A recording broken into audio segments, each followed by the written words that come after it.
Well, we were just talking before we went on air, as it were, about misconceptions of Stoicism, and I think that's a good place to start.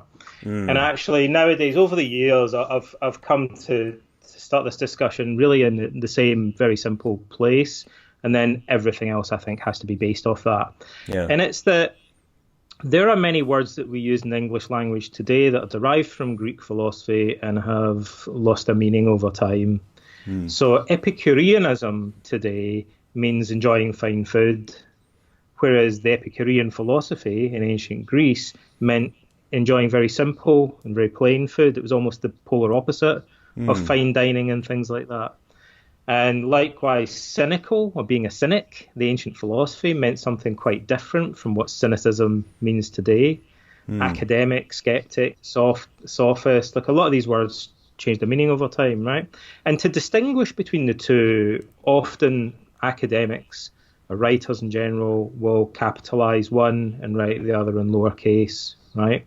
And so when we're Mm. talking about Stoicism, there's a difference in meaning between Stoicism with capital S and lowercase Stoicism. So lowercase Stoicism has come to mean a personality trait or a Mm. style of coping which involves suppressing or concealing unpleasant or embarrassing emotions. Sounded like a Mm. dictionary there for a minute, but that's essentially what it means, right? Yeah. So it means having a stiff upper lip is what Stoicism has come to mean. And all over the internet, people confuse that with Stoicism with a capital S, the Greek philosophy, Mm. which obviously one's just a kind of way of coping with feelings. There's an entire school of philosophy that flourished for 5 centuries. So it's much bigger, much more complex, much more nuanced, and it formed the basis of modern cognitive behavioral psychotherapy. And Mm. there is some overlap. So these ideas are kind of connected, sort of tenuously connected. The lowercase one's a sort of caricature of the other one. Mm. But in some cases, what people mean by being Stoic would be directly in conflict with the ancient Stoics' much more nuanced view about how to cope with our emotions. So that's the Mm. first thing. And I say that, like, if you want to get right into research, right, it's well known in the field of modern health research and psychology that Stoicism with a lowercase s is a bad thing, right? Mm.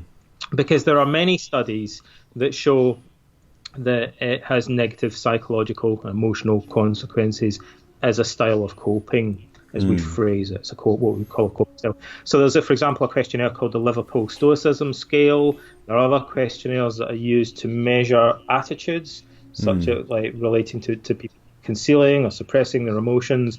And we know that generally, for example, that might prevent someone with a physical illness from seeking help from their doctor or sharing their emotions with their loved ones and things. Mm. So we know that it's quite an unhealthy style of coping. And sometimes that confuses researchers. So we were talking earlier about, talking to neuropsychologists and maybe talking to psychotherapists and so on. But you also have to be just as careful when you're talking to experts Mm. as when you're talking to laymen, because often many of the experts they're just as likely to confuse these two concepts. Mm. So a lot of experts will say, but we've got research that shows Stoicism's a really unhealthy thing, so why are all you guys suddenly reading books about Marcus Aurelius? Mm. And then you have to say, well, hang on, and back up a bit.